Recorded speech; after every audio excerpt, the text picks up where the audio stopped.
I loved my grandparents very much, and I don't know what I'm going to do now with myself because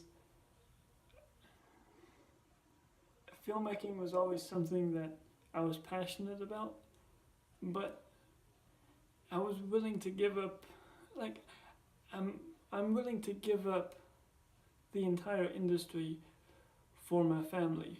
And I've been thinking about that this morning. A lot of times people paint millennials in a certain way or a certain light, and they say millennials and post millennials, and they're entitled, they're spoiled brats, they're always living at home. But uh, the for me, it's. For, I've talked about this openly, so skip ahead if you don't want to hear it again. But I've my parents were not the best, so when I was really young, my grandparents stepped up and adopted me, and that allowed me to have an opportunity to have to make something of my life. But then very quickly, they, I remember my grandmother was hospitalized once, and that's when she stopped.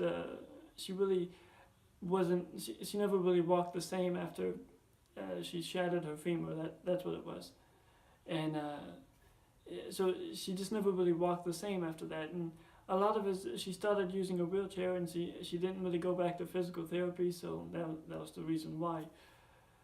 And gradually, as they started needing more help, and they started needing a little more help with this, a little more help with that, like it would fall back on me to do it, and I wouldn't really trade that for anything.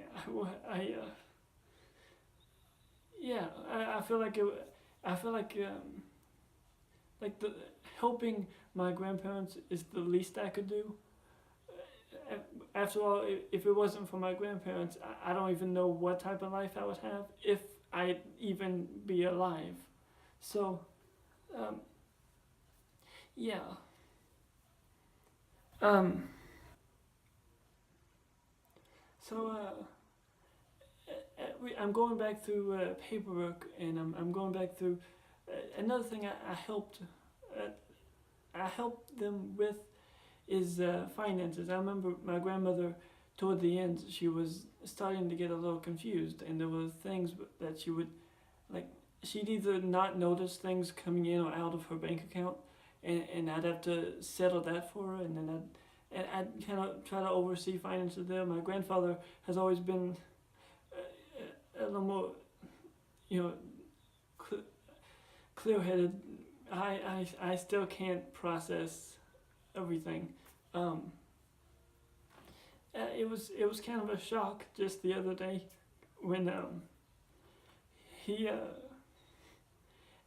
he was feeling a little sick one day, and then that morning I asked how he was feeling, and he said he was feeling better.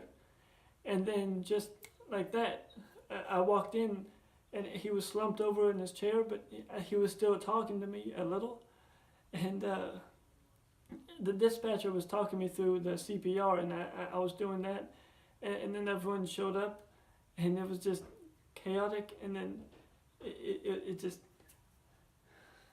it, I'm and now in this house alone, I just feel, as I've already mentioned, I feel more alone than I've ever felt, and